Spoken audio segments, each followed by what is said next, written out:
আমরা প্রভুদিনে একত্র হয়েছি। কি বললেন, বর্ষা, এত বর্ষা তো এসেছে, যদি বর্ষা না হতো গরম থাকতো, তো তখন বলতেন গরমও এসেছে। আমরা প্রভুকে ধন্যবাদ দিই, তিনি আমাদের সামর্থ্য দিয়েছেন যেন আমরা একত্র হই। এবং বিশেষ করে আজকে প্রভুর দিন, আমাদের সিদ্ধান্ত থাকবে সবসময় যে আমরা প্রভুর দিনে আমরা একত্র হব। আমরা যে অবস্থায় থাকি না কেন, আমরা যেখানে থাকি না কেন, যেন আমাদের সিদ্ধান্ত সবসময় থাকবে যে আমি প্রভুর দিনে একত্র হব। আমি প্রভুর দিনে একত্র হব, প্রভুর সুন্দরভাবে গানের মধ্য দিয়ে প্রভুর উপাসনা করব, বাক্যের মধ্য দিয়ে প্রভুর উপাসনা করব, সহভাগিতার মধ্য দিয়ে আমরা ঈশ্বরের উপাসনা করব, ঈশ্বরের আরাধনা করব, ঈশ্বরের গৌরবকে প্রকাশ করব। তিনি মহান, তিনি সর্বশক্তিমান, তিনি আমাদের নির্মাণকর্তা, তিনি আমাদের বাঁচিয়েছেন, তিনি আমাদের ভালোবেসেছেন, তিনি আমাদের পরিত্রাণ দিয়েছেন।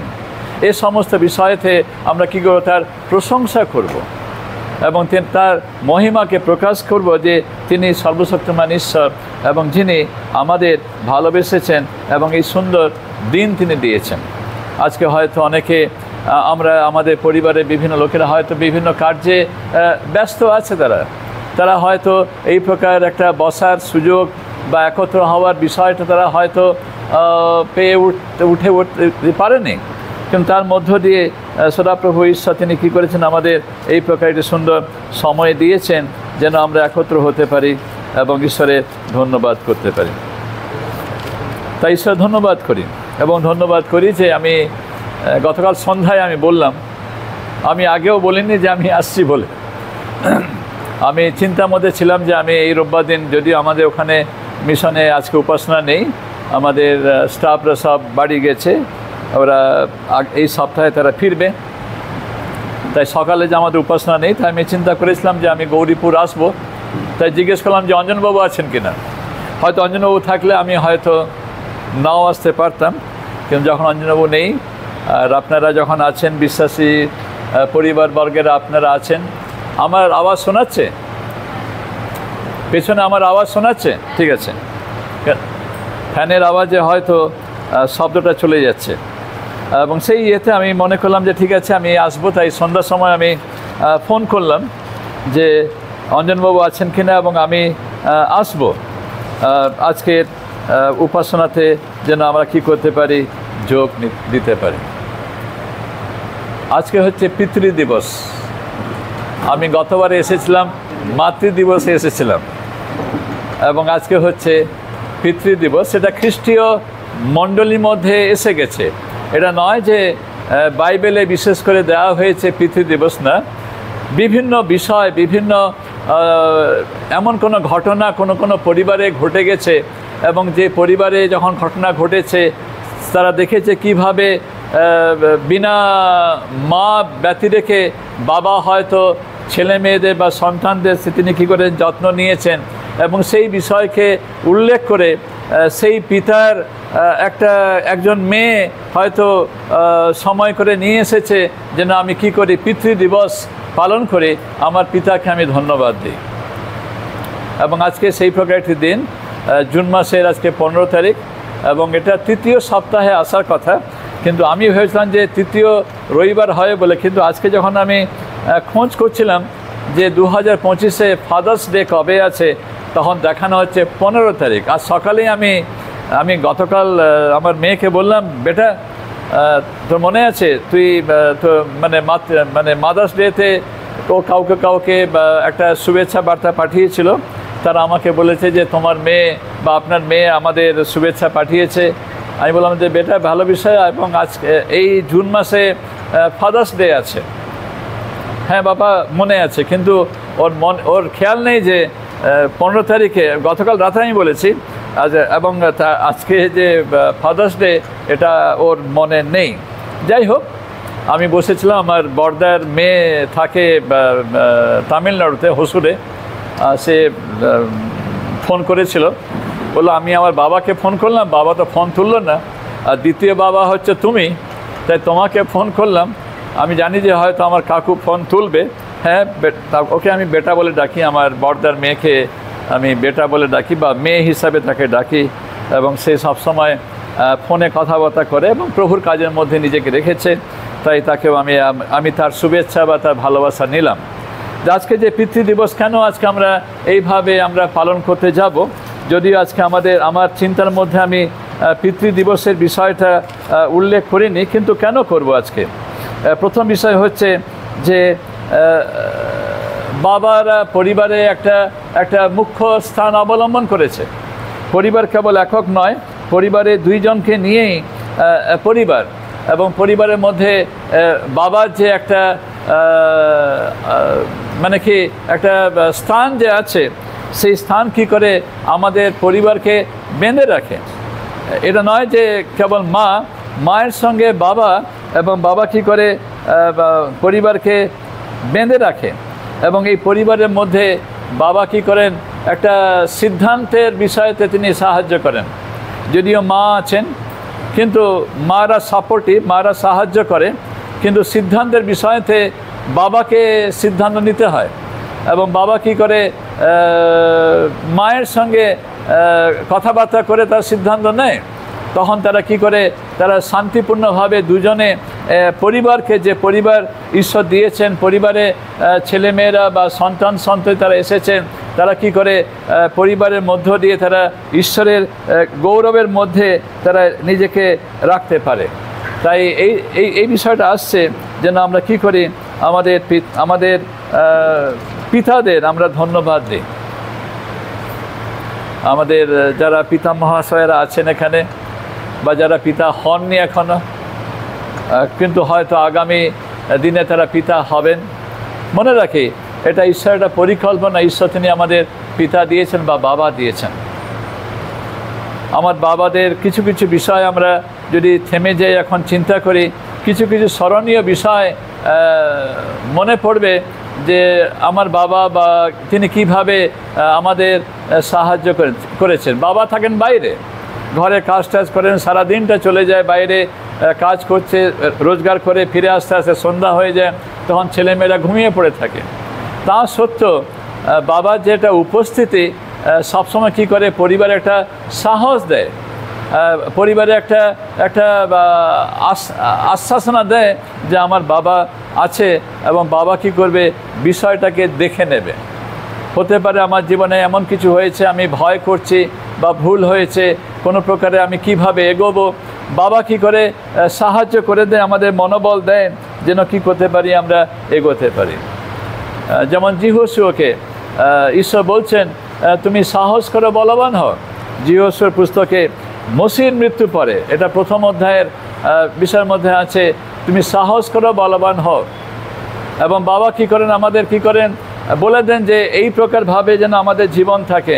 হ্যাঁ, মা তিনি আমাদের পরামর্শ দেন, বাবা মা দুজনেই আমাদের পরামর্শ দেন, কিন্তু বাবার কিছু কিছু কথাবার্তা তিনি যদিও বেশি কথা নাও বলেন, কিন্তু কিছু কিছু কথা তিনি ঠিকভাবে বলে দেন যে এই পথে এইভাবে আমাদের চলতে হবে। এবং ঠিক একইভাবে আমাদের খ্রিস্টীয় পরিবারে, আমাদের খ্রিস্টীয় জীবনযাপনে পিতার একটা বিশেষ ভূমিকা আছে, যে ভূমিকার মধ্য দিয়ে আমরা কি করি, আমরা এগিয়ে যাই। তাই আমরা বলি, হে আমাদের স্বর্গস্থ পিতা। ঈশ্বর তিনি আমাদের, যিশু কী করেছেন, আমাদের ঈশ্বরকে তিনি আমাদের কাছে স্বর্গস্থ পিতা হিসাবে তিনি আমাদের কাছে প্রকাশ করেছেন। হয়তো পুরাতন নিয়মে নেই, পুরাতন নিয়মে লেখা আছে আমার ঈশ্বর সদাপ্রভু, তোমাদের ঈশ্বর সদাপ্রভু, সেখানে পিতার বিষয় সেখানে উল্লেখ নেই। কিন্তু নূতন নিয়মে, এবং যখনই আমরা আসছি, আমরা প্রভু যিশুর মধ্য দিয়ে আমাদের ঈশ্বরের সম্মুখে, যিনি হচ্ছেন পবিত্র ঈশ্বর, যিনি ধার্মিক এবং যিনি ন্যায়বান ঈশ্বর, এবং তিনি দেখছেন আমাদের পাপের বিষয়, এবং তিনি তার বিচার নিয়ে আসছেন আমাদের উপরে। এবং সেই সময়তে যিশু কী করছেন, আজকে আমাদের কাছে ঈশ্বরকে প্রকাশ করছেন যে হে আমাদের স্বর্গস্থ পিতা।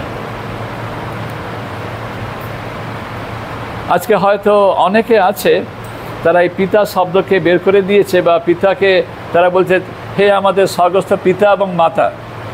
এখানে অনেক শব্দ অ্যাড করা হচ্ছে, কিন্তু মনে রাখি ঈশ্বর তিনি আমাদের পিতা সমান বা পিতা রূপে তিনি কী করছেন, আমাদের জীবনকে তিনি আশীর্বাদের মধ্যে আনছেন, তিনি আমাদের নিয়ন্ত্রণ করছেন, তিনি আমাদের পথ দেখিয়ে নিয়ে যাচ্ছেন। নয় যে মায়ের ভূমিকা নেই, মায়ের ভূমিকা আছে, কিন্তু পিতার যে একটা স্থান, পিতার যে একটা দায়িত্ব, সে দায়িত্ব কিন্তু মা নিতে পারবে না। আমরা মনে রাখি, ঈশ্বর তিনি আমাদের তিনি ভিন্ন ভিন্নভাবে তিনি আমাদের সৃষ্টি করেছেন। পুরুষ এবং স্ত্রী, আমাদের মধ্যে একটা ভিন্নতা আছে। আমরা যতই সমান হই না কেন, আমাদের শিক্ষাতে, আমাদের জ্ঞানে, বুদ্ধিতে, সমস্ত বিষয়তে কিন্তু আমাদের ভূমিকা সেখানে ভিন্ন, আমাদের সামর্থ্য ভিন্ন। এটা যেন আমরা কি করি, স্বীকার করি যে ঈশ্বর তিনি আমাদের ভিন্নভাবে তিনি নির্মাণ করেছেন, তিনি ভিন্নভাবে তিনি আমাদের ভূমিকা দিয়েছেন, তিনি দায়িত্ব দিয়েছেন, যেন সেই দায়িত্ব নিয়ে কি করি, আমরা আমাদের জীবনে এগিয়ে যাই। তাই পিতার দায়িত্ব হচ্ছে পরিবারকে নিয়ে চলা। পরিবারের মধ্যে স্ত্রী আছে এবং ছেলেমেয়েরা আছে। এই যে বিষয়টি, তার মধ্য দিয়ে যেন পিতার একটা দায়িত্ব আসছে।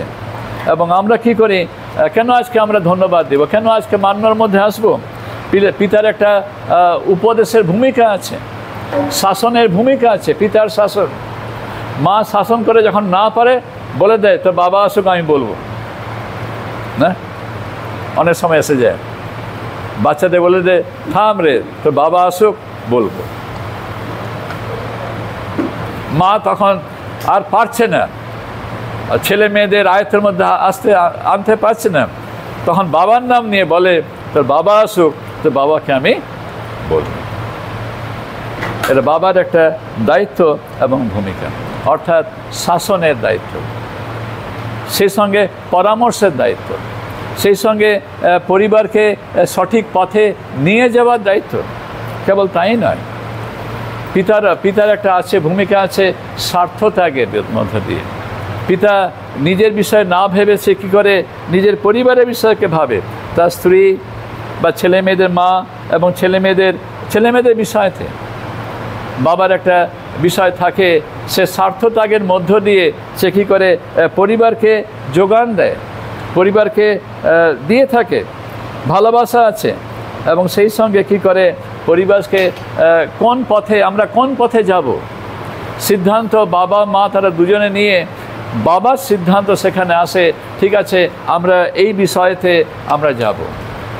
হয়তো যখন আপনারা প্রভুতে ছিলেন না, যখন আপনারা খ্রিস্টান, আমি আনি নামটা, খ্রিস্টান নামটা আমি উদ্ধৃত কমার মধ্যে আনি, তাই আমি এইভাবে নিয়ে আসি। যখন আমরা খ্রিস্টান ছিলাম না, তখন আমরা বসে কথাবার্তা করলাম, আমরা কি করব, আমরা কি এই বিশ্বাসে যাব? আমাদের পুরাতন বিশ্বাসকে পরিত্যাগ করা খুব কঠিন হয়ে যায়। পরম্পরা আছে, আমাদের পরিজন আছে, প্রিয়জন আছে, তাদের সমস্ত পরম্পরা ছেড়ে খ্রিস্টান হওয়াটা অনেক সময় খুব কঠিন হয়ে যায়। কিন্তু যদি বাবার সঙ্গে আছে, বাবা বলে যদি হ্যাঁ যা আসুক না কেন আমরা এগিয়ে যাব, সামর্থ্য বাবা দেয়, মাকে দেয় বা তার স্ত্রীকে দেয়, তখন ছেলেমেয়েরা একসঙ্গে কী করে, বাবা মাকে নিয়ে তারা কী করে বিশ্বাসে আসে। তো এটা হচ্ছে বাবার একটা বিশেষ অবদান আমাদের পরিবারে। বাবার ভয়, বাবার ভালোবাসা, মায়ের ভয় আছে। মায়ের ভয় হচ্ছে ঠিক আছে মা মারবে, কিন্তু মা আদর করে, বাবাও শাসন করে, কিন্তু আদরটা হয়তো আমরা এতটা পাই না যেভাবে মা করে থাকেন।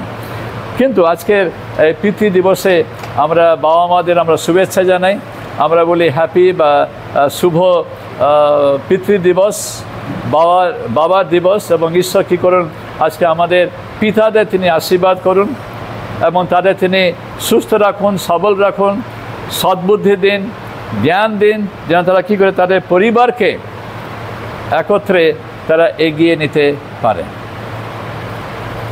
তা আমাদের বয়োজ্যেষ্ঠ বাবা, আসুন আপনি বাবাদের জন্য আজকে প্রার্থনা করুন, ঈশ্বরকে ধন্যবাদ দিন।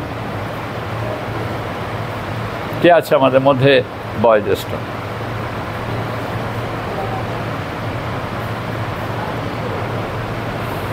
আসুন। হ্যাঁ, গতবারে অঞ্জনবাবু ছিলেন, আমি জানতাম না যে আমি আসছি আজকে পিতৃদিবস আছে বলে।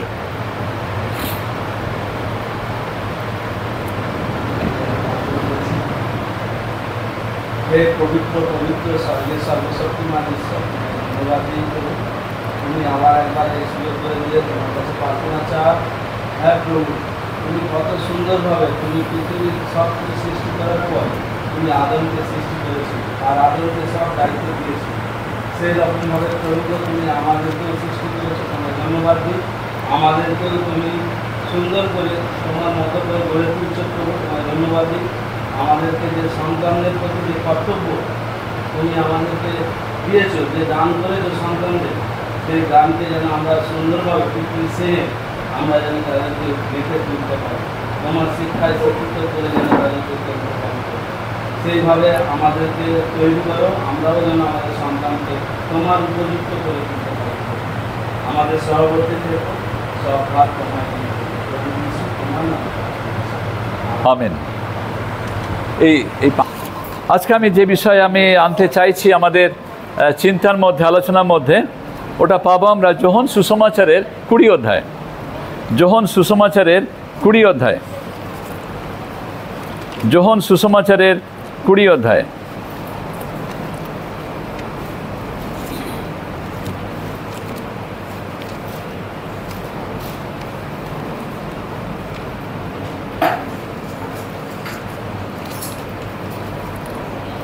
প্রথম পদ থেকে 10 পদ আমরা পাঠ করব।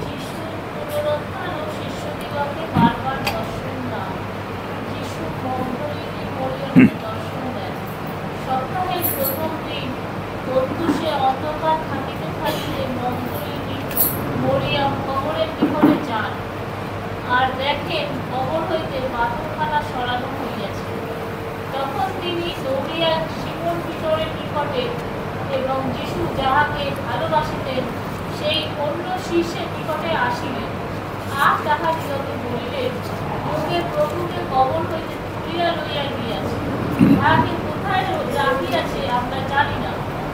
অতএব পিতর ও সেই অন্য শিষ্য বাহির হইয়া কবরের নিকটে যাইতে লাগিলেন। তাহারা 2 জন একসঙ্গে দৌড়িলেন, আর সেই অন্য শিষ্য পিতরকে পশ্চাৎ ফেলিয়া অগ্রে কবরের নিকটে উপস্থিত হইলেন এবং হেট হইয়া ভিতরে চাহিয়া দেখিলেন কাপড়গুলি পড়িয়া রহিয়াছে, তথাপি ভিতরে প্রবেশ করিলেন না। শিমোন পিতরও তাহার পশ্চাৎ আসিলেন, আর তিনি কবরে প্রবেশ করিলেন এবং দেখিলেন কাপড়গুলি পড়িয়া রহিয়াছে, আর যে রুমালখানি তাহার মস্তকের উপরে ছিল তাহা সেই কাপড়ের সহিত নাই, স্বতন্ত্র এক স্থানে গুটাইয়া রাখা হইয়াছে। পরে সেই অন্য শিষ্য, যিনি কবরের নিকটে প্রথমে আসিয়াছিলেন, তিনিও ভিতরে প্রবেশ করিলেন এবং দেখিলেন ও বিশ্বাস করিলেন, কারণ এ পর্যন্ত তাহারা শাস্ত্রের এই কথা বুঝে নাই যে মৃত্যুগণের মধ্য হইতে তাহাকে উঠিতে হইবে। পরে ওই 2 শিষ্য আবার স্বস্থানে চলিয়া গেলেন। ধন্যবাদ। এই যে একটা ঘটনা, এটা পুনরুত্থানের ঘটনা, কিন্তু পুনরুত্থানের ঘটনার মধ্যে আরেকটি ঘটনা সেখানে লিপিবদ্ধ আছে। এবং যখন আমি এই অংশটি পাঠ করছিলাম, দ্বিতীয় যে বিষয়টা সেখানে লেখা আছে, সেই বিষয়টা আজকে সেই বিষয়টা কী করলো, আমার দৃষ্টি আকর্ষণ করলো। হ্যাঁ, এই ঘটনার বিষয় আছে যীশু খ্রিস্টের পুনরুত্থানের ঘটনা, এবং সেখানে মগদলিনী মরিয়ম বিষয়ে উল্লেখ করা হচ্ছে। তিনি এসেছেন এবং তিনি এসে ফিরে যাচ্ছেন। ফিরে যাওয়ার পরে আরেকটি ঘটনা সেখানে ঘটে যাচ্ছে, এবং সেই ঘটনাটি হচ্ছে একটা বিশেষ ঘটনা আজকে আমাদের খ্রিস্টান বিশ্বাস জীবনের প্রয়োজন পড়ছে। এবং আজকে আমি এই বিষয়ে আনতে চাইছি যে যেন আমরা দৌড়াই। এখন প্রশ্ন রাখি, আপনি কি দৌড়াচ্ছেন? আপনি কি দৌড়াচ্ছেন? আবার বলি, আসুন বা এসো আমরা দৌড়াই। ঘটনা হচ্ছে যীশু খ্রিস্টের মৃত্যুর পরে ঘটনা, এবং সেখানে বলা হচ্ছে সপ্তাহের প্রথম দিন। যীশু খ্রিস্টের মৃত্যু হচ্ছে, যেটা হচ্ছে বিশ্রামবারের প্রস্তুতি দিন, সেটা হচ্ছে শুক্রবার। এটা মনে রাখি আমরা। বাইবেলে কিছু কিছু বিষয়গুলি দিন সময় দেওয়া হচ্ছে এই বিষয়তে যেন আমরা কি করি আমাদের দৃষ্টিকে সেখানে নিয়ে আসে। বলা হচ্ছে সপ্তাহের প্রথম দিন, অর্থাৎ এটা হচ্ছে রবিবার বা সপ্তাহের প্রথম দিন, এবং সপ্তাহের প্রথম দিনে তারা এসেছে কবরস্থানে এসেছে। আপনারা আমার সঙ্গে চলে আসুন মার্ক সুসমাচারে। মার্ক সুসমাচারের 15 অধ্যায় খুলি একটু। আমি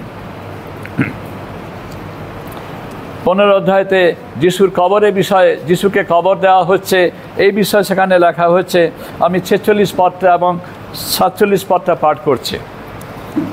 এবং এখানে এইভাবে লেখা হচ্ছে, যোসেফ একখানি চাদর কিনিয়া তাহাকে নামাইয়া, অর্থাৎ যিশুকে বা যিশু দেহকে নামাইয়া ওই চাদরে জড়াইলেন এবং শৈলে খোদিত কবরে রাখিলেন। পরে কবরের দ্বারে একখানি পাথর গড়াইয়া দিলেন। তাহাকে যে স্থানে রাখা হইল তাহা মগদলিনী মরিয়ম ও যোসিয়ের মাতা মরিয়ম দেখিতে পাইলেন। এই বিষয়টা দরকার আছে। যদি যোহনে 20 অধ্যায় সপ্তাহের প্রথম দিনে মগদলিনী মরিয়ম কবরস্থানে এসেছেন, উনি কোত্থেকে জানলেন যে এখানে যিশু কবর দেওয়া হয়েছে? মার্ক সুসমাচারে সেখানে দেখছি মগদলিনী মরিয়মের নাম উল্লেখ করা হচ্ছে এবং তারা দেখেছে যে কোথায় যিশুকে কবর দেওয়া হয়েছে। এবং সেটা হচ্ছে শুক্রবার দিন, সেটা হচ্ছে বিশ্রামবারের প্রস্তুতি দিন। এই বিশ্রামবারের প্রস্তুতিতে তাদের বিশ্রামবারের জন্য তারা কী করতে হবে? প্রস্তুতি নিতে হবে। এবং এই প্রস্তুতির মধ্যে তারা প্রস্তুতি নেয়নি যে যিশু তিনি মারা যাবেন। তারা প্রস্তুতি নেয়নি যে যিশু মারা যাবেন এবং তাকে কবরস্থ করা হবে। এর জন্য এই যে বিশ্বাসী মহিলারা বা বিশ্বাসী লোকেরা যারা যিশুকে ভালোবাসতো, যারা যিশুকে প্রেম করত, যারা যিশুকে জানে যে তিনি খ্রিস্ট বলে, কিন্তু তারা কখনো ভাবেনি যে যিশুকে মরতে হবে, যদিও তিনি বলেছিলেন যে আমাকে অবশ্যই মরতে হবে বিজাতীয়দের হস্তে, কিন্তু তারা কখনো এটা নিতে পারেনি তাদের বিশ্বাসের মধ্যে। তাই তারা প্রস্তুত ছিল না। তাই যিশুর বিচার হলো, যিশুকে মৃত্যুদণ্ড দেওয়া হলো এবং সঙ্গে সঙ্গে তাকে নিয়ে আসা হলো সেই স্থানে যেখানে তাকে ক্রুশে দেওয়া হবে, এবং তাকে ক্রুশে দেওয়ার পরে সেখানে যিশুর মৃত্যু হচ্ছে। এবং যিশুর মৃত্যুর পরে পরে যেহেতু বিশ্রামবার সন্ধ্যার সময় শুরু হচ্ছে, যিহুদিদের দিন শুরু হয় সন্ধ্যা থেকে, আমাদের দিন শুরু হচ্ছে সকাল থেকে বা রাত্রি 12টা থেকে আমাদের দিন শুরু হচ্ছে। কিন্তু যিহুদিদের দিন শুরু হয় সূর্য অস্ত পরে, তাদের নতুন দিন শুরু হয়। যখন আমরা সৃষ্টির যে ঘটনা আদি পুস্তকে লেখা আছে, সন্ধ্যা এবং দিবস হইলে একদিন হইল, বলা হয়নি দিবস এবং রাত্রি হওয়ার পরে একদিন হয়েছে। সেখানে লেখা আছে আদি পুস্তকের প্রথম অধ্যায়, সন্ধ্যা এবং দিবস পরে একদিন হচ্ছে। তাই নতুন দিবস শুরু হচ্ছে সন্ধ্যা থেকে, এবং যিহুদিরা সেটা মান্য করে আসতো। এবং এই জন্য তাদের বিশ্রামবার শুরু হচ্ছে শুক্রবারের সন্ধ্যা থেকে। এবং এই বিশ্রামবারে তারা কোনো কাজ করতে পারবে না, তারা মৃতকেও তারা কবর দিতে পারবে না, বা মৃত দেহে তারা কোনো আতর বা সেই প্রকার সুগন্ধি দ্রব্য, তাদের যে প্রথা আছে তারা হয়তো দিতে পারবে না। তারা যেমন তেমন করে কি করেছে, যিশুর দেহকে কবরে রাখা হয়েছে। আরিমথীয় যোসেফ এবং সেই সময় নিকোদিম সঙ্গে ছিলেন, এবং তারা দুজনে এসে কি করছে, যিশুর দেহকে ক্রুশ থেকে নামিয়েছে এবং তারা কি করেছে, কাপড় নিয়ে এসেছে, জড়িয়েছেন এবং কিছু সুগন্ধি দ্রব্য ছিল তাকে মাখিয়েছেন এবং যিশুকে কবর দেওয়া হয়েছে। কিন্তু এই যে সুগন্ধি দ্রব্য মাখানোর যে বিষয়টা, ওরা সন্তুষ্ট ছিল না, যে ওরা দিতে পারেনি। তাই তারা চিন্তা করেছে বিশ্রামবার সমাপ্ত হলে আমরা সকলে যাব, কি করব, সেই কবরে যাব এবং তার কি করব, আমরা যিশুর দেহে সেই সুগন্ধি দ্রব্য লাগাবো। কেন? এটা আমাদের ভালোবাসার চিহ্ন। আমাদের পরিবারে যখন কেউ মারা যান, আমরা আতর বা সুগন্ধি দ্রব্য নিয়ে আসি, আমরা ধূপ লাগিয়ে দিই যেন সুগন্ধ হয়। সে যতই দাম হোক না কেন, এই বিষয়তে আমরা কেউ ভ্রুক্ষেপ তখন করি না। কেন? এটা হচ্ছে আমাদের করণীয় বিষয় থাকে বলি, কিরে তোর বাবার বা তোর মায়ের বা তোর দিদুর বা এই বিষয়তে কিরে তুই একটু আতর লাগালি না, একটু আনলি না, নতুন কাপড় আমরা নিয়ে আসি, যাই হোক না কেন, এটা আমাদের একটা শেষ বিষয় আমরা করে যাচ্ছি। যিনি আমাদের মধ্যে ছিলেন তিনি আর নেই এখন, এবং তার জন্য আমাদের শেষ ক্রিয়া বা শেষ কার্য আমরা করছি। আর এখানে যিশুর এই বন্ধুরা যারা যিশুকে সাহায্য করেছে তার সেবা কাজের সময়, যিশুর সঙ্গে তারা ছিলেন, তিনি হঠাৎ মারা যাচ্ছেন, তারা এটা চিন্তার মধ্যে আনেনি। এবং এদের মধ্যে ছিলেন মগদলিনী মরিয়ম। এবং লেখা আছে, মার্ক বলছেন যে মগদলিনী মরিয়ম তিনি দেখলেন যে যিশুকে কোথায় রাখা হয়েছে। তাই যোহনের 20 অধ্যায় এবং সেই সব মার্কের 16 অধ্যায় একই বিষয় আছে। প্রথম পদে, বিশ্রাম দিন অতীত হইলে পর মগদলিনী মরিয়ম, যাকবের মাতা মরিয়ম ও সালোমি সুগন্ধি দ্রব্য ক্রয় করিলেন, যেন গিয়া তাহাকে মাখাইতে পারেন। যদিও তিনি আজকে মারা গেছেন শুক্রবার, শনিবার, রবিবারের সকালে তারা এসেছেন, তখনও দেহ কিন্তু নষ্ট হয় না। 3টা দিন আসছে এখানে। এই প্রকার সময়তে তারা এসছেন যে তারা সুগন্ধি দ্রব্য তাকে মাখিয়ে তাদের শেষ কাজ তারা করবেন। আমরা অনেক সময় চাই শেষ কার্য করে আমাদের প্রিয়কে বা যাকে আমরা ভালোবাসি তাকে আমরা বিদায় দিতে, এবং সেই প্রকার সময়তে তারা মগদলিনী মরিয়ম এসছেন। এবং এখানে মার্ক সুসমাচারের 16 অধ্যায় লেখা আছে, পরে 2 পদে, পরে সপ্তাহে প্রথম দিন তাহারা অতি প্রত্যুষে সূর্য উদিত হইল, কবরের নিকটে আসিলেন, আর পরস্পর বলাবলি কইতেছিলেন, কবরের দ্বার হইতে কে আমাদের জন্য পাথরখানা সরাইয়া দেবে।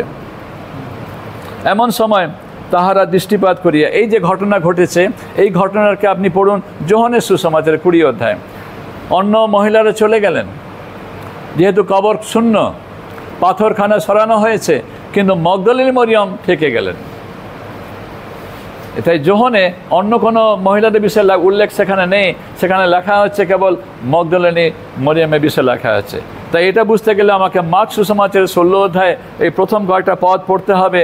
অন্য মহিলারা দেখলেন যে কবর শূন্য আছে, পাথরখানা সরানো হয়েছে, যিশুর দেহ সেখানে নেই। এবং এখানে যোহন কি করছেন, শুরু করছেন এই মগদলিনী মরিয়মের উপস্থিতিকে নিয়ে তিনি দেখাচ্ছেন। এবং তখন তিনি দৌড়াইয়া গিয়া সিমন পিতর, আমি ফিরে আসছি যোহনের সুসমাচার 20 অধ্যায়, মগদলিনী মরিয়ম তিনি কি করছেন, তিনি একটা কাজ করছেন। অন্য মহিলারা কি করলেন উল্লেখ হয়নি, অন্য মহিলা কোথায় গেলেন, কাকে খবর দিলেন সেটা এখানে উল্লেখ নেই। কিন্তু যোহন কি করছেন, এই মগদলিনী মরিয়মের বিষয়কে আনছেন এবং তিনি কি করছেন, দৌড়াইয়া সিমন পিতরের নিকটে এবং যিশু যাহাকে ভালোবাসেন সেই অন্য শিষ্যের নিকটে আসিলেন, আর তাহাদিওকে বলিলেন, লোকে প্রভুকে কবর হইতে তুলিয়া লইয়া গিয়াছে। লোকে প্রভুকে কবর হইতে তুলিয়া লইয়া গিয়াছে, প্রথম বিষয় আসছে।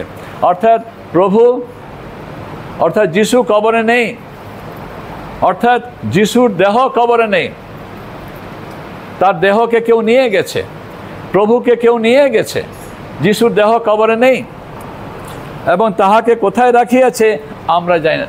2টি বিষয় তিনি বলছেন, যে প্রভুর দেহকে লোকেরা নিয়ে গেছে, তারা নিয়ে গেছে, কাহারা নিয়েছে জানি না, এবং তারা কোথায় রেখেছে আমরা জানি না। কাকে বলা হয়েছে, পিতরকে বলা হয়েছে, সিমন পিতরকে তিনি বলছেন, তিনি সিমন পিতরকে বলছেন, এবং যিশু যাহাকে ভালোবাসে সেই অন্য শিষ্যকে বলা হয়েছে। এখানে 2 জন শিষ্যের কথা আনা হচ্ছে। আমি আসছি এই 2 জন শিষ্যের বিষয়তে অল্প কয়েকটা কথাকে প্রকাশ করতে। এবং এদের মধ্যে প্রথম বিষয় হচ্ছে, বলা হচ্ছে সিমন পিতরকে।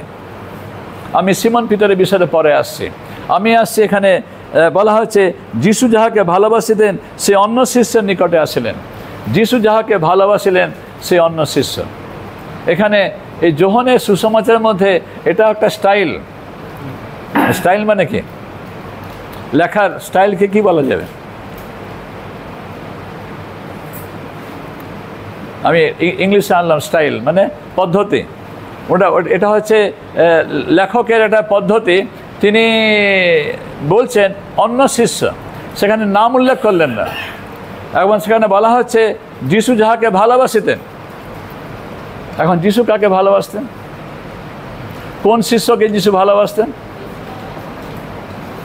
কোন শিষ্যকে যিশু ভালোবাসতেন? যোহন। কিন্তু কোথাও লেখা নেই, অন্য কোথাও লেখা নেই যে যিশু যোহনকে ভালোবাসতেন। কিন্তু যিশু যাকে ভালোবাসতেন সেই ভালোবাসার ব্যক্তিকে আমরা সবসময় দেখি যিশুর সঙ্গে। সে যিশু যাকে ভালোবাসেন সেই ভালোবাসার ব্যক্তিকে আমরা প্রায় দেখি যিশুর সঙ্গে। খুলি আমরা যোহনের 13 অধ্যায়তে, যোহনের 13 অধ্যায়, যোহনের 13 অধ্যায়ের 23 পদে, যোহনের 13 অধ্যায়ের 23 পদে। হ্যাঁ, পড়ো। তখন যিশুর শিষ্যদের একজন, যাহাকে যিশু প্রেম করিতেন, তিনি তাহার কোলে হেলান দিয়া বসিয়াছিলেন। হ্যাঁ, এখানে রাখি আমরা। এখানে কি বলা হচ্ছে? তখন যিশু শিষ্যদের একজন, যাহাকে যিশু প্রেম করিতেন, যাহাকে যিশু প্রেম করিতেন, সেটা কিন্তু নাম লেখা নেই, সেখানে নাম উল্লেখ নেই। যিশু যাহাকে প্রেম করতেন তার নাম সেখানে উল্লেখ নেই। যোহনের 19 অধ্যায় খুলি আমরা, যোহনের 19 অধ্যায় 26 পদে, যোহনের 19 অধ্যায় 26 পদে। এটা যিশুর ক্রুশারোপণের সময়তে আমরা পড়ি, 25 পদ থেকে পড়ি। আর যিশুর ক্রুশের নিকটে তাহার মাতা ও 25 পদ থেকে পড়ি, বাস্তবিক 19-25 থেকেই পড়ছি। আচ্ছা, ঠিক আছে। আর যিশুর ক্রুশের নিকটে তাহার মাতা ও তাহার মাতার ভগিনী ক্লোপার স্ত্রী মরিয়ম এবং মগদলিনী মরিয়ম ইহারা দাঁড়াইয়াছিলেন। যিশু মাতাকে দেখিয়া এবং যাহাকে প্রেম করিতেন সেই শিষ্য নিকটে দাঁড়াইয়া আছেন। থামি আমরা এখানে আনছি, আর যিশু যাহাকে প্রেম করতেন সেই শিষ্য, সেই শিষ্য ওখানে দাঁড়িয়ে আছে। এবং সেই শিষ্যকে তিনি বলছেন, ওই দেখো তোমার মাতা এবং এই দেখো তোমার পুত্র। এবং কে এই শিষ্য যে ক্রুশের কাছে দাঁড়িয়ে আছে এবং যাকে যিশু বলছেন, যা বিষয় বলা হচ্ছে যাহাকে যিশু প্রেম করতেন, এখানে নাম উল্লেখ নেই। আবার এটা হচ্ছে লেখকের একটা স্টাইল বা পদ্ধতি, যে তিনি লিখছেন তার এই যিশুর যে এই ঘটনা, কিন্তু ঘটনা লেখার সময় তিনি তার নামটাকে উল্লেখ করছেন না। তিনি আনছেন কে? অন্য শিষ্য যাহাকে যিশু ভালোবাসতেন, সেই অন্য শিষ্য যাহাকে যিশু ভালোবাসতেন বা প্রেম করতেন। তাই যোহনের পরিচয়, যোহনের সুসমাচারে অন্য শিষ্য যাহাকে যিশু ভালোবাসতেন। ভালো কথা। এবং এই হচ্ছে সেই যিশু, যাকে যিশু কী করে যাকে ভালোবাসছেন, তিনি হচ্ছেন এই শিষ্য। যোহনের 21 অধ্যায় 7 পদে, যোহনের 21 অধ্যায় 7 পদে। থামি এখানে। অতএব যিশু যাহাকে প্রেম করিতেন সেই বিষয়কে এখানে পিতর তিনি বলছেন। পড়ে যাই।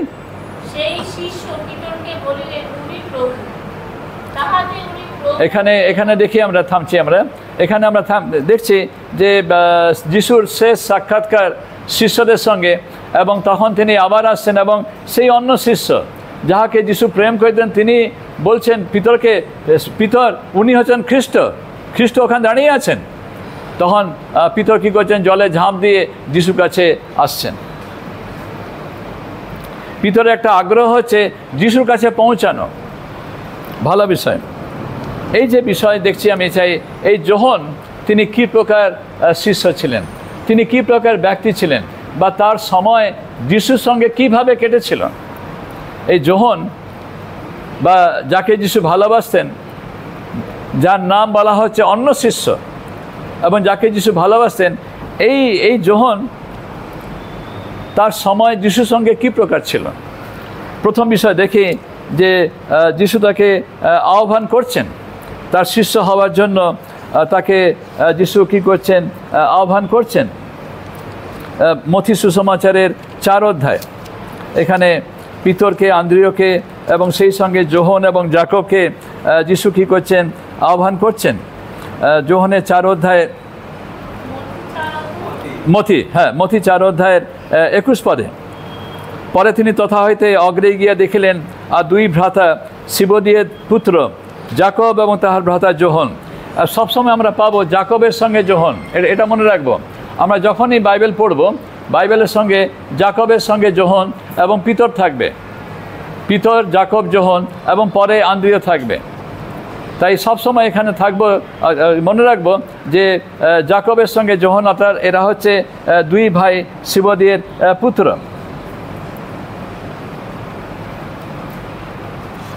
এবং তাকে আহ্বান করা হচ্ছে।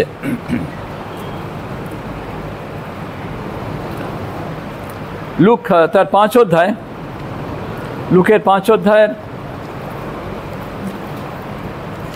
6 পদের দিকে আমরা দেখি,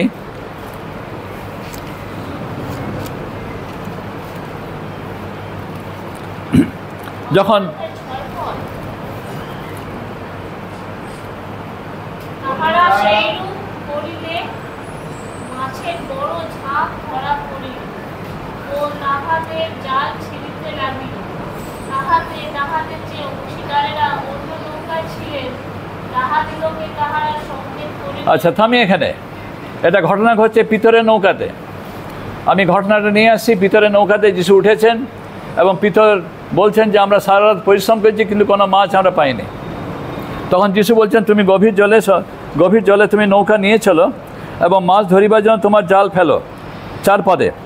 তখন 5 পদে সিমন উত্তর করিয়া কহিলেন, হে নাথ, হে গুরু, আমরা সমস্ত রাত্রি পরিশ্রম করিয়া কিছুমাত্র পাই না, কিন্তু আপনার কথা আমি জাল ফেলিব। আমরা কিছু পাইনি কিন্তু আপনার কথা আমি জাল ফেলব। এই দিনের বেলা জাল ফেলা যায় না, কিন্তু আপনি যখন বলছেন আমি কি করব, আমি জাল ফেলিব। এবং যখন তারা জাল ফেলছে তখন তার মাছের বড় ঝাঁক ধরা পড়ছে, তখন তারা জাল ছিঁড়তে লাগছে। তখন তারা কি করছে, তাদের অংশীদার অর্থাৎ পিতরের যে মৎস্য কাজে যে অংশীদার, তারা কি করছে, ইশারা করছে যে তোমরা এসো আমাদের সাহায্য করো। কারা এই অংশীদার? আমরা একটু নিচে নেমে আসি, 10 পদে পড়ি। আর শিগগির পুত্র যাকব ও যোহন, যাহারা সিমনের অংশীদার ছিলেন।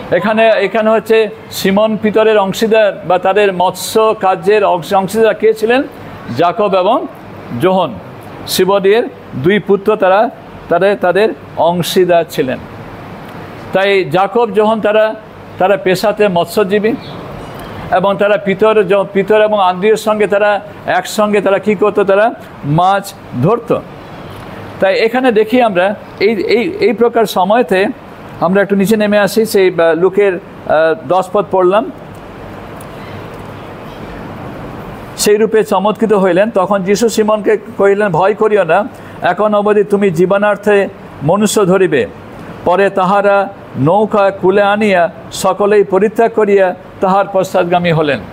এখানে পিতরা আছেন, পিতরের সঙ্গে যোহন, জাকব আসছে। তারা কি করছে, তারা যিশুর আহ্বানে তারা সমস্ত কিছু পরিত্যাগ করছে। এবং মনে হয় যে যোহনের পরিবার একটু ওয়েল টু ডু ছিলেন বা তাদের একটু অর্থ ছিল। মার্ক সুসমাচারের 1ম অধ্যায় 19-20 পদ দেখি আমরা। মার্কের 1ম অধ্যায়ের 19-20 পদ আমরা দেখি। মার্কের 1ম অধ্যায়।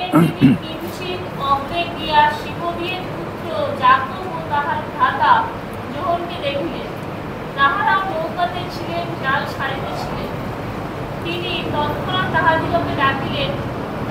তাহারা আপনাদের পিতা সিবদীয়কে বেতনজীবীদের সঙ্গে নৌকায় পরিত্যাগ করিয়া তাহার পশ্চাৎগামী হইলেন। এখানে বেতনজীবী আছে। এই জাকব যোহনের কাজের বা মৎস্য কাজের মধ্যে বেতনজীবীর নাম উল্লেখ করা আছে। বেতনজীবী মানে কি? হ্যাঁ,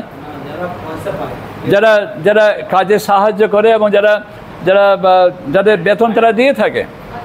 অর্থাৎ যোহন জাকবের পরিবার তারা ওয়েল টু ডু, অর্থাৎ তাদের অর্থ ছিল। এটা নয় যে তারা খুব ধনী ছিল, কিন্তু তাদের অর্থ ছিল এবং তারা অর্থ দিয়ে তারা সাহায্যকারীকে সঙ্গে রেখেছে এবং তারা বেতনজীবী। তাই আমরা দেখি যে যোহনের বিষয় হচ্ছে যোহন এবং জাকব তারা যিশুর আহ্বান পাচ্ছে এবং যিশুর আহ্বান পেয়ে তাদের বেতনজীবী, তাদের ব্যবসায় তারা পিতাকে তারা ছেড়ে তারা কী করছে, যিশুর পশ্চাৎগামী হচ্ছে। এখানে মার্ক তিনি স্পষ্টভাবে লিখছেন যে তার আপনাদের পিতা শিবদীয়কে বেতনজীবীদের সঙ্গে নৌকায় পরিত্যাগ করিয়া তাহার পশ্চাৎগামী হলেন। ভালো বিষয়। যোহন এবং যাকব তারা কি করছে, তারা যিশুর পশ্চাতে তারা আসছে। যখন তারা যিশুর পশ্চাতে আসছে, কয়েকটা বিশেষ বিষয়ে আমাদের চিন্তার মধ্যে নিয়ে আসি। যোহন তিনি কী প্রকার ব্যক্তি ছিলেন? যিনি যিশুর শিষ্য ছিলেন, ভালো বিষয়, কিন্তু তিনি কী প্রকার ব্যক্তি ছিলেন এবং যিশু তাকে কী নাম দিয়েছিলেন? আমরা খুলি মার্ক তার 3:17 পদে। মার্ক 3:17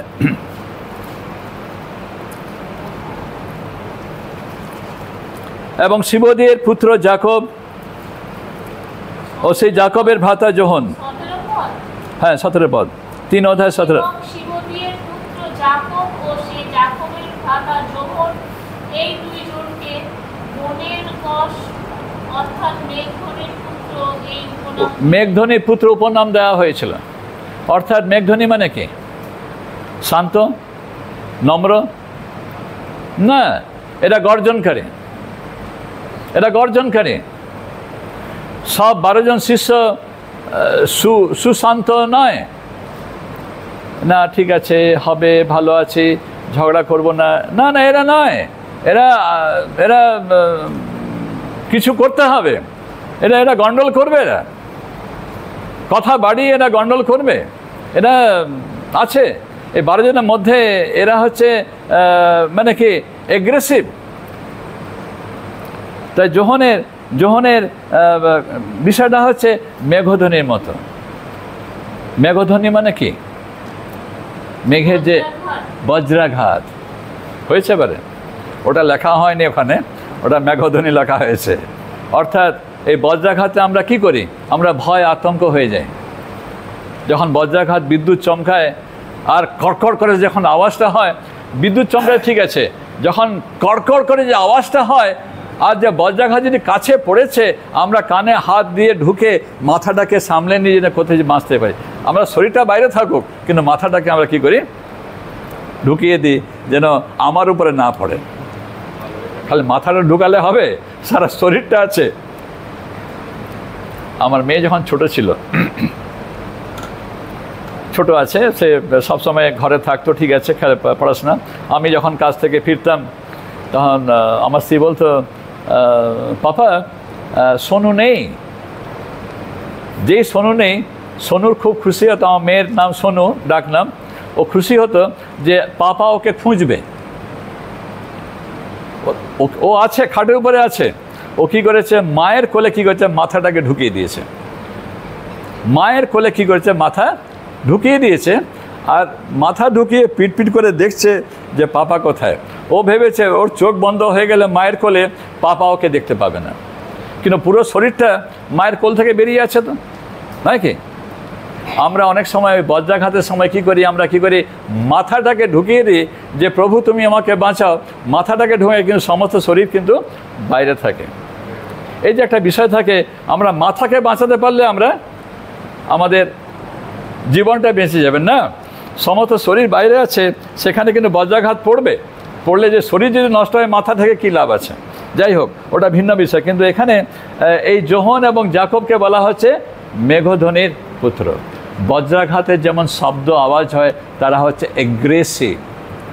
কিছু হলেই চিৎকার চেঁচামেচি হবে, কিছু হলেই চেঁচামেচি, এটা হবে না, অমুক করতে হবে, এইভাবে চেঁচামেচি। সকলকে কি করে? ব্যস্ত রেখে দেয়। সকলকে একটা ভয় জড়সড় করে দেয়। এটা হচ্ছে যোহন এবং যাকবের বিষয়তে। আর কি লেখা যেতে পারে? আপনি খুলুন মার্কের সুসমাচার 9 অধ্যায়। মার্ক সুসমাচারের 9 অধ্যায়। এই যোহন যাকবের যে পরিচয় বা তাদের যে বিষয় উল্লেখ করা হচ্ছে, মার্ক সুসমাচারের 9 অধ্যায় 38 পদ। হ্যাঁ,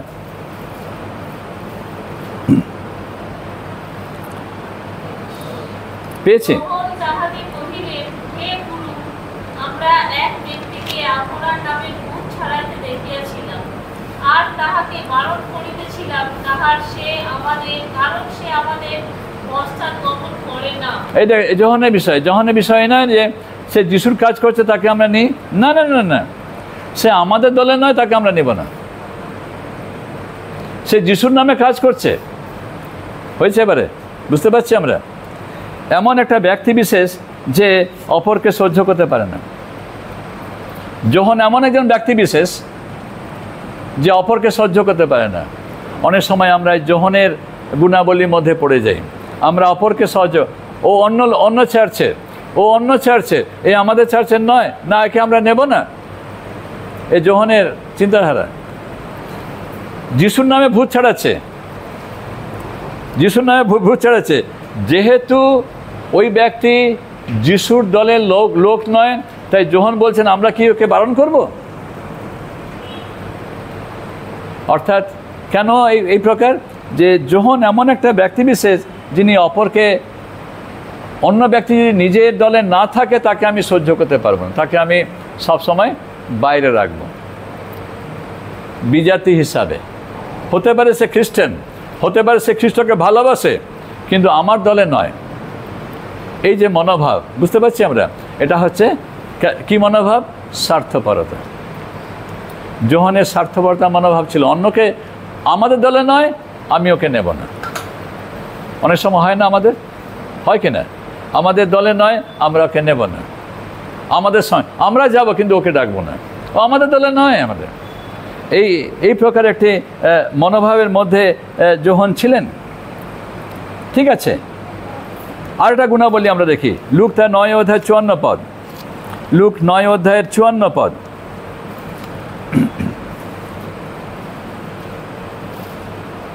পড়ি আমরা, 53 পদ থেকে পড়ি, 53-54 পদ পড়ি।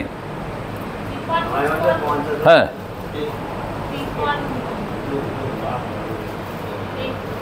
পেয়েছেন? হ্যাঁ, পড়ি।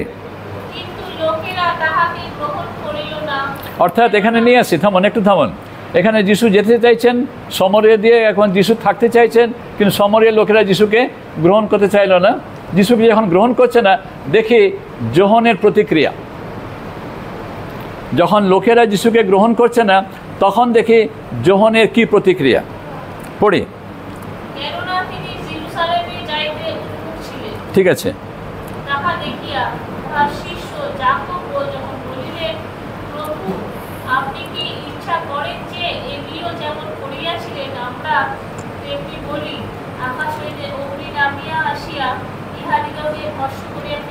আচ্ছা, থামি ওখানে। দেখুন যোহনের মনোভাব, যখন লোকেরা যিশুকে গ্রহণ করলো না সেখানে, এটা যোহন চাইছেন প্রতিশোধ নেবেন। যোহনের মনোভাব কি প্রকার? প্রতিশোধকমূলক। ও এটা করেছে, আমরা এটা করব, হয় কি না? ওরা এই করেছে, আমরা এই করব, যেন আমরা শেখাবো যে আমরাও করতে পারি। এই যে একটা মনোভাব, প্রতিশোধ নেওয়া। আজকে এই প্রতিশোধ মনোভাব কী করছে? অনেক সময় খ্রিস্টান জীবনকে, খ্রিস্টান বিশ্বাসীকে, খ্রিস্টান মণ্ডলীকে কি করে? তছনছ করে। প্রতিষেধক, ও করেছে, আমি করব, আমি দেখিয়ে দেবো যে আমিও করতে পারি, নয় কি? আমরা কথায় কথায় বলি, ও করেছে, আমিও দেখিয়ে দেবো যে আমি কে। ও বলে নেই যে ওর মনে নেই যে আমি কার বাবার ছেলে, আমার বাবার নাম নেই বলি, নয় কি? আমি অমুক বাবার ছেলে, সে যেমন করেছে আমি সেইভাবে করব। ও কি মনে করেছে? এবং যোহন যাকবের ঠিক সেইভাবে মনোভাব, যে প্রতিষেধক। লোকেরা যিশুকে গ্রহণ করেনি, আমরা দেখিয়ে দেব। কি তারা চাইছে?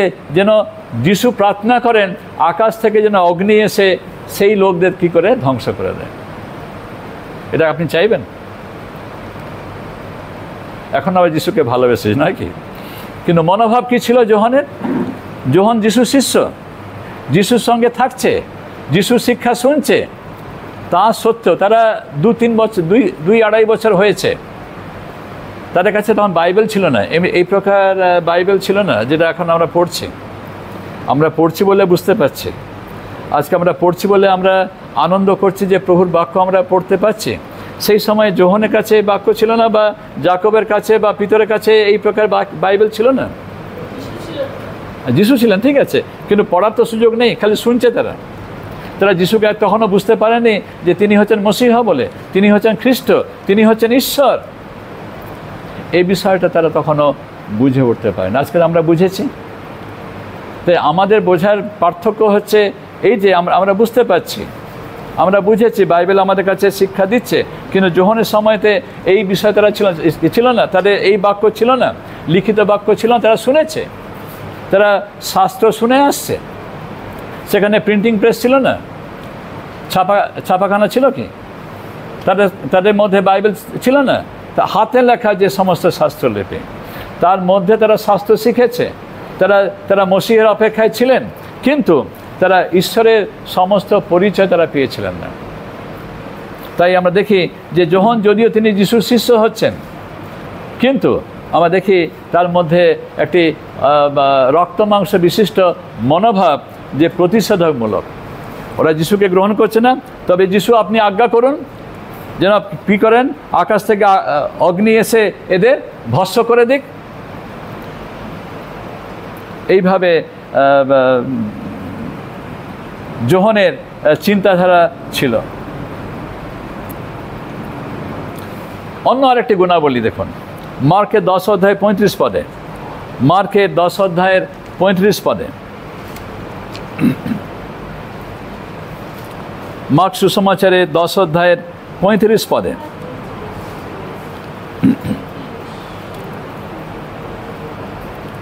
ঈশ্বর রাজ্যে মহানকে এই বিষয়ে আরো শিক্ষা। পরে সিমোনের 2 পুত্র যাকব ও যোহন তাহার নিকটে আসিয়া কহিলেন, হে গুরু। আচ্ছা, থামি এখানে 1 মিনিট। পরে সিবদীয় 2 পুত্র যাকব ও যোহন, সবসময় দেখবেন যে যাকবের সঙ্গে যোহনের নাম লেখা আছে, সিবদীয় পুত্র, এটা সবসময় বাইবেলে পাবেন, ঠিক আছে, ঠিক আছে। তাহার নিকটে, কাহার নিকটে আসলেন? তাহার নিকটে, কাহার নিকটে? যিশুর নিকটে। এটা আনতে হবে, যিশুর নিকটে আসিয়া বলুন, পড়ুন। আমাদের বাঞ্ছা এই, আমরা আপনার কাছে যাহা যাচনা করিব, আপনি তাহা আমাদের জন্য করুন। পড়ে যান। তিনি তাহাদিগকে কহিলেন, তোমাদের বাঞ্ছা কি? তোমাদের নিমিত্ত আমি কি করিব? তাহারা কহিলেন, আমাদিগকে এই বর দান করুন, যেন আপনি মহিমা প্রাপ্ত হইলে আমরা একজন আপনার দক্ষিণ পার্শ্বে আর একজন বাম পার্শ্বে বসিতে পারি। থামি এখানে। এটা কি বিষয়? যোহন যাকবের উচ্চ আকাঙ্ক্ষা। হ্যাঁ, কি? যিশু আপনি যখন মহিমা প্রাপ্ত হবেন, তারা ভেবেছেন যিশু রাজা হবেন। তারা ভেবে আসছেন ঈশ্বর থেকে যিশু এসেছেন, মসিহ এসেছেন, এবং তিনি কি করবেন? ইসরায়েলের উপরে তিনি রাজা হবেন। যখন তিনি রাজা হবেন, তার দক্ষিণে এবং তার বাম পাশে তো কাউকে বসতে হবে। তারা বলছে যে আপনি, হে গুরু, আপনি এই বর দান করুন যেন একজন আপনার দক্ষিণে এবং অন্যজন আপনার বাম পাশে বসতে পারেন। যিশুর শিষ্য যোহন, ওনার মনে একটা উচ্চ আকাঙ্ক্ষা ছিল ভালো জায়গা নেওয়া, ভালো জায়গাতে বসা। তাই যোহন এই নয় যে খুব নম্র ব্যক্তি, তুমি অ্যাগ্রেসিভ, ঝগড়া করা, প্রতিশোধ নেওয়া, অন্যের থেকে নিজেকে ভালো জায়গা, অন্যরা কোথায় আছে যোহনের কিন্তু সে চিন্তা নেই। আমি আমার ভাই যদি জায়গা পেতে পারি, আরাম, নাকি? হ্যাঁ, কি মনে হয়? আমরা যোহনের সুসমাচার পড়লাম না 20 অধ্যায়, সেখানে সেই অন্য শিষ্যর নাম লেখা আছে। যোহন লিখছেন তার বিষয়তে যে সেই অন্য শিষ্য যাহাকে যিশু ভালোবাসতেন। এই শিষ্যকে যিশু ভালোবাসতেন। কে এই শিষ্য? যে ঝগড়ুটে, যে প্রতিহিংসামূলক, যে অন্য থেকে নিজেকে উপরে রাখতে চাইছে। এই প্রকার ব্যক্তি এই পুনরুত্থানের সময় তাকে মগদলিনী মরিয়ম খবর দিয়েছে। আমি কেন আনছি যোহনের বিষয়তে? এই যখন মগদলিনী মরিয়ম আমাদের যোহনে 20 অধ্যায়, সেখানে আঙুল রাখুন, আমি ফিরে আসছি বিষয়টাকে আনতে। এই শিষ্য খবর পাচ্ছেন মগদলিনী মরিয়মের কাছ থেকে যে তাহারা যিশুর দেহ লইয়া গিয়াছে, কোথায় রাখিয়াছে আমরা জানি না। এবং যোহনকে যখন কেন বলা হচ্ছে?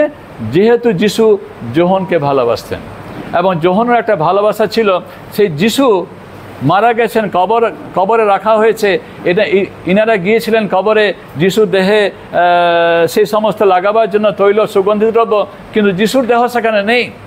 আশ্চর্য! এত 3 বছর থাকা সত্ত্বেও, যিশুর কথা শোনা সত্ত্বেও তারা তখনও বিশ্বাস করেনি যে যিশু মৃত্যু থেকে পুনরুত্থিত হবেন।